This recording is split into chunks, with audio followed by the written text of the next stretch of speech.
이거 하면 현금으로 하루에 뭐 억씩 버는 경우도 많아요. 난 한 10억만 벌고 네. 끝낼래. 네. 과연. 이런 사람들이 이런 걸 가지고 엄청나게 소비해 됩니다. 아. 네, 우석이랑 이슈를 다뤄보도록 하겠습니다.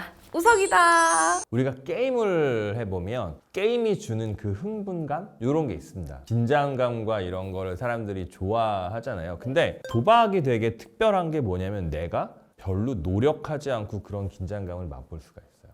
그냥 직관적으로 탁 던져놓고 기다리기만 하면 돼요. 그러니까 내가 많은 노력을 기울이지 않고 뭔가 이렇게 승부를 볼 수 있는 거죠. 네. 그러니까 이제 사람들이 이제 막 빨려 들어가기 쉬운 거죠. 도파민에 중독은 되고 싶은데 노력하기 싫은 거죠. 또 이제 여기서 이 사람을 빠져나가지 않게 하기 위해서는 일단 만만해 보여요. 만만해 보여야 돼. 네, 약간 만만해 보여요. 아. 도박도 약간 그런 거예요. 그러니까 이게 내가 여기서 뭐 완전히 폭삭망해서 여기서 할 수 없을 것 같으면은 뭐 중단할 수가 있을 것 같은데 뭔가 될 것 같거든. 이런 게 되게 극대화되어 있는 게 인터넷 불법 도박이에요. 그래서 사람들이 또 온라인으로 인터넷 많이 불법 하나? 도박을 하는 거죠. 어떤 식으로 하느냐? 승률이 95%이래요. 그럼 나 할 것 네. 같아. 승률이 95% 되니까 내가 잘 이겨. 근데 5%씩은 계속 잃고 있는 거죠. 근데 빨리 돌아가요.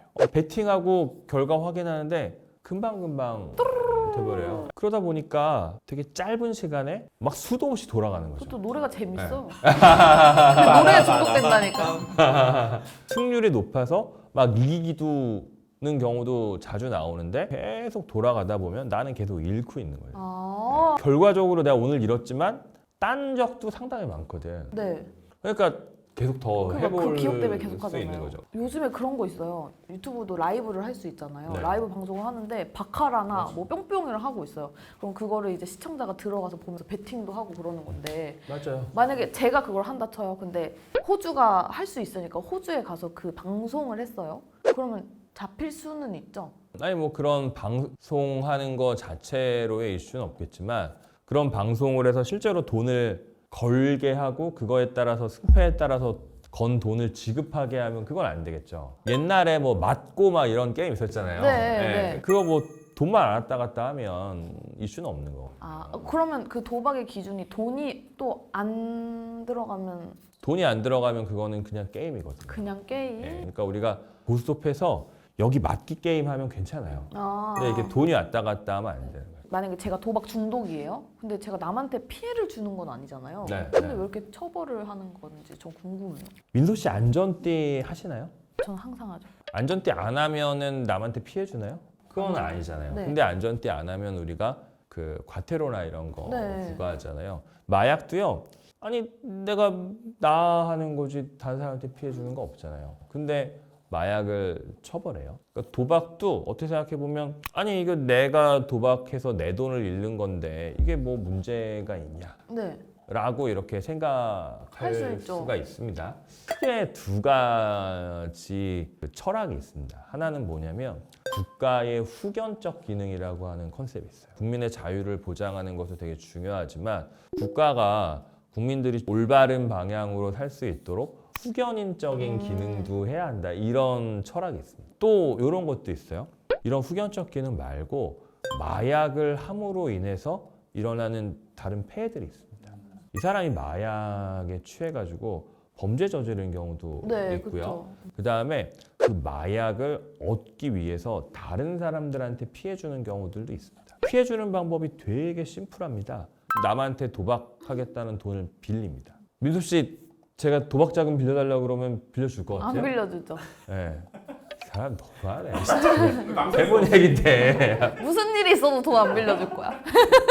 근데 이럴 수 있잖아요. 그러니까 내가 잘 아는 사람이에요. 근데 갑자기 집에 무슨 일이 생겨가지고 우리 부모님이 입원하셔서 큰 수술을 해야 한대요. 부모님 수술 끝나고 뭐 하면 내가 마련해서 줄 테니까 당장 나 1,000만 원만 빌려줘. 이럴 수 있죠. 그러면은 빌려줄 가능성이 높겠죠. 근데 이 돈이 도박 자금으로 쓰는 거죠. 네 개인이 잘못되는 거를 떠나서 네 개인으로부터 나오는 피해가 다른 사람들한테까지도 가니까 이거는 예방해야 된다. 이런 생각들이 이렇게 있는 거예요. 그리고 우리 공동체가 건강한 공동체가 되기 위해서는 공동체를 좀먹을 수 있는 이런 건 안 된다. 이런 것들을 생각을 하면서 이런 걸 이제 규제를 하는 거죠. 기억하실지 모르겠는데 2010년인가 11년인가에 김제 마늘밭 사건이라는 게 있었어요.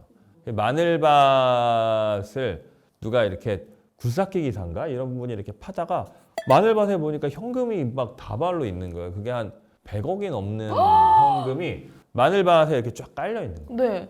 이게 뭐야 이게?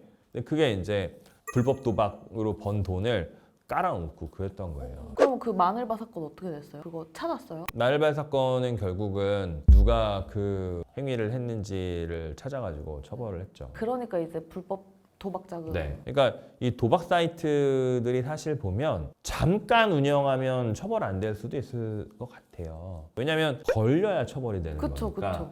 그러니까 잠깐 운영하고 나면 적발이 안 돼가지고 처벌이 안 될 수가 있는데 꼬리가 길면 잡혀요 사람이라는 게. 그래서 오래 운영하면 다 잡혀요. 왜 잡히냐면 피해자들이 생기잖아요. 네. 아. 그럼 피해자들이 생겨서 자꾸 문제 제기를 하고 그러다 보면 이 뭐지? 이렇게 하게 되고 그리고 이런 식으로 인터넷 불법 도박이라든가 이런 걸 운영하는 사람들은 항상 불안합니다. 자기가 불법을 저지르는 거 알고 있고 그 불법으로 인한 수익이 엄청 많다는 거 알아요. 네.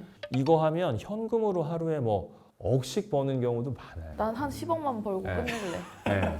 과연 근데 이렇게 현금으로 막 뭐 하루 1억씩 막 이렇게 번다 생각해봐요. 이게 그만두기가 맞아, 사실. 쉽지가 않아요. 근데 그것도 도박이다. 엄청 불안하죠. 네. 이런 사람들이 이런 걸 가지고 엄청나게 소비해 됩니다. 아. 네, 여기서 보면 뭐 젊은데 뭐 되게 비싼 차를 타고 뭐 하고 뭐 막 어디서 저 돈이 났을까 이런 경우들이 보면 뭐 정당하게 해서 번 돈일 수도 있는데 그렇지 않을 경우들도 있는 거고 결국 흔적이 남아가지고 수사기관에서 타겟팅을 해서 계속 추적을 합니다. 뭐 조사하잖아요. 네, 추적을 해요. 그래서 수사기관에서 수사를 할 때 범행이 100이면 100을 다 확인되는 경우가 그렇게 많지가 않아요.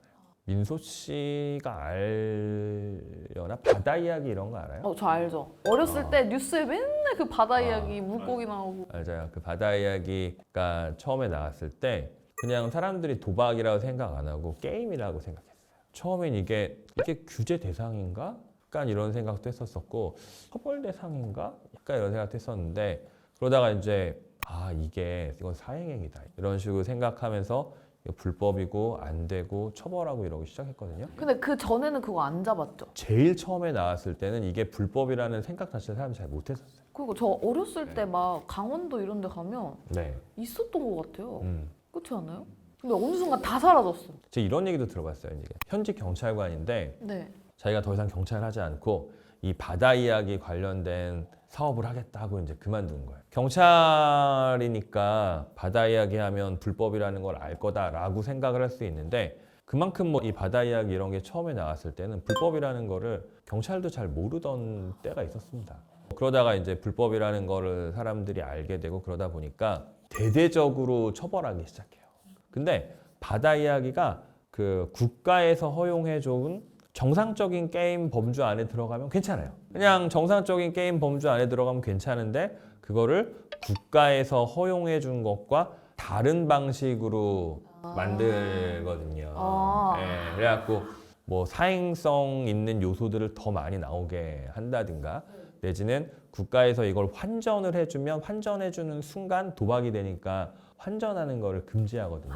그러면 그거를 편법적인 방식으로 환전해준다. 또 저 궁금한 게 그러면 경품 추천 생각해보면 그것도 사실 확률 게임이잖아요. 경품도 원래 안 되는 겁니다. 그쵸? 네. 봐봐요. 네. 뭐 1등 만약에 네. 에르메스 백이야. 그러면은 사실 막 몇 천만 원 하잖아요. 네, 네. 근데 거기에 이제 거는 거잖아요. 베팅에 거는 거잖아요. 그러니까 게임 관련해서 그런 경품 제공하는 것도 원래 안 돼요. 허용 국가가 처음에 허용해준 범위가 있고 그 범위를 초과해서 경품 제공하는 것도 안 됩니다. 막 차 이런 거 걸고. 그거는 게임 관련이 아니라 광고나 홍보의 수단으로 경품 제공하는 거잖아요. 그건 약간 공정거래법 이슈가 있어요. 거기서는 공정거래법에 보면 경품도 제공할 수 있는 범위가 있어요. 네, 그래서 막 무작정 막 그렇게 제공하는 걸 또 허용하진 않아요. 신기하다. 그러니까 사행성이 있다든가 뭐 이런 거 이제 적절히 다 규제를 합니다.